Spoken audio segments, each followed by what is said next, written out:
the end of the day, everything that a government does is about wealth when you think about it. When you think about that, what Amsel Rothschild said is very important. One of the early Rothschilds said, "Let me issue and control a nation's money, and I care not who makes its laws." Let me issue and control a nation's money, and I care not who makes its laws. Now, as you know, in the past, gold was used as a means of currency, and there's a limited amount of gold, and therefore there's a limited amount of money. But you can pretty much document what you have by the amount of gold you have, and it served perfectly as a currency. And all of a sudden, somebody invented paper currencies, and then you could make an infinite amount of money.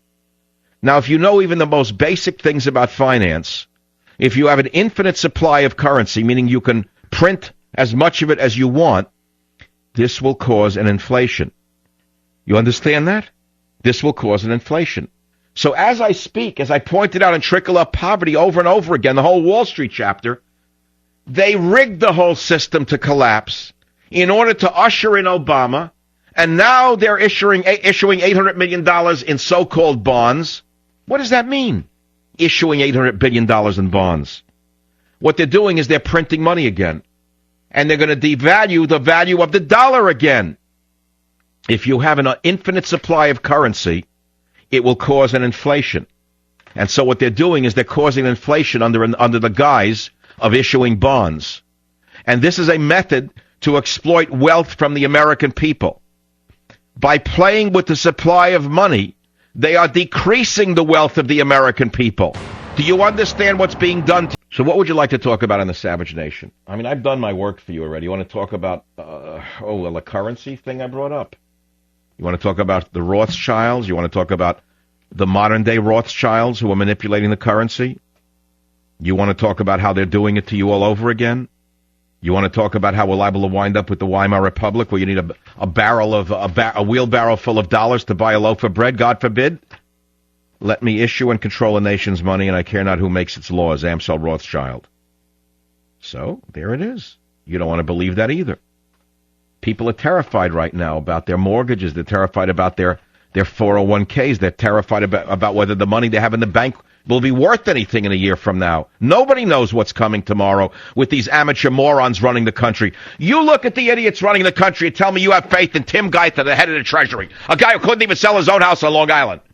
A putz who goes to a comedian and asks a comedian his opinion on how to run an economy. He goes to a comedian from Comedy Central and asks him his opinion on what he should do about the economy. You hear the country you're living in?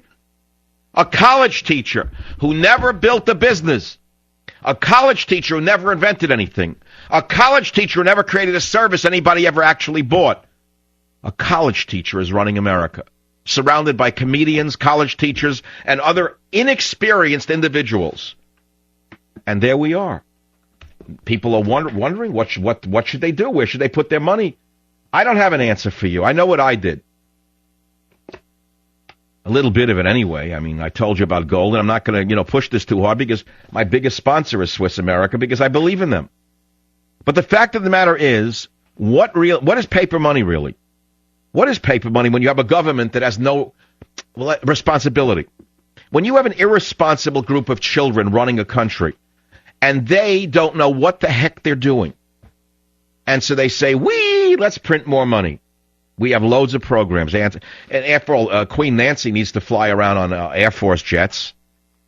Here is a woman who wrecked the Democrat Party almost single-handedly with her arrogance and her out-of-control power madness. And she says she's going to hold on now. She wants to be the minority leader. Can you believe this country, what we're living through? Let me issue and control a nation's money, and I care not who makes its laws. So what is money worth? I mean, I'm glad I have $20 bills, $50 bills, $5 bills, and $10 bills. I can still buy things with them. But when you have a government that is today printing $800 billion in dollars, I mean, they're not saying they're printing it. Don't be foolish about it. They're not going to go, we're running 800. They're not going to print $800 billion. They're doing something else. They're calling it by another name. One thing you got to hand it to the liberals. The liberals are very good at making stories up. So they don't call it printing money anymore. They have 18 different other names for it. 18 other names. And yet China's freaking out over it. Brazil is freaking out over it. countries are saying, you can't do this. You're going to wreck the world's economy. They're going nuts over this, pumping dollars out into the economy. The dollar is at risk of crashing and triggering a run on the banks. China is warning the Fed not to move like this. It's a huge risk. U.S. Brazil ready to retaliate for the U.S. move in a currency war on the Drudge Report. Read all of those stories. The dollar is at the risk of crashing, triggering inflation. God forbid. God forbid that should happen. We'd all be wiped out. God forbid. Federal Reserve policies? First of all, and I don't have the time for this, nor do I claim to be the world's expert on it, but the Federal Reserve is not even a governmental agency. It's a private bank. It's a group of bankers in the Federal Reserve. Alan Greenspan was their front man, and he was in the Federal Reserve Bank. And so the Federal Reserve policies have now put the U.S. dollar at the risk of crashing, which could hammer consumers through higher prices, according to people who are looking into this. And investors are told to brace for a much weaker dollar. And people are diversifying out of the greenback into currencies of other countries. I don't even want to tell you what to do. So they're saying that the Fed is going to embark on a program to buy $600 billion in treasuries in an effort to pump up the economy by increasing liquidity. Now, those are the key word. That's the key word. And I'm not going to bore you. I know that many of you go to sleep on this. What do you mean by increasing liquidity? Printing money. They also came up with another sharp little name created by some girl from Bryn Mawr. Quantitative easing. Your grandfather knew it as running the printing press in the middle of the night. Okay? Al Capone knew it as counterfeiting. In essence, the Treasury Department is a counterfeit operation. No one said it but me. The Treasury Department under Obama has become a counterfeit operation. It wouldn't matter if a gang took over the country and was printing our dollars because it comes to the same thing at the end of the day. They're counterfeiting dollars. What's the difference if the plates are accurate? If the value of the dollar is nothing, that they're printing, what's the difference between them and a counterfeiter? So you have a counterfeit government printing counterfeit currency, making a weaker dollar. Why do they do that? Why are they doing this?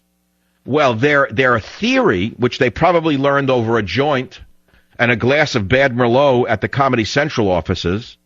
You know, they had to cool down after smoking a J, so they drank a little Merlot up at Comedy Central, had a big laugh, and they came up with the words quantitative easing. And the Comedy Central writer probably said, look, don't say you're printing money, Tim. What you do is you say, let me think for a minute. Hold it. Pass the joint. Oh, well, let's go to quantitative easing. He's the one who writes the jokes for the comedian who you think is so smart. So guy thinks, wow, man, that's good. Quantitative easing. That'll sell. The schmucks out there don't know what that means. I don't know what it means. They're not going to know what that means, but it'll sound like we know what we're doing. And, of course, we don't know what we're doing, so quantitative easing is what we're going to be used. So they're financing their massive spending by printing money, and they're calling it quantitative easing. Now, I don't want to talk any more about it because that's all we can say at this point. Let's pray to God that the Republican victory, which is driving up the stock market, because finally people are breathing a little easier. They're fearing that the taxes aren't going to go up, the amount of regulations aren't going to go up, the left-wing college schmucks in the EPA are going out, they're throwing them out. Maybe the America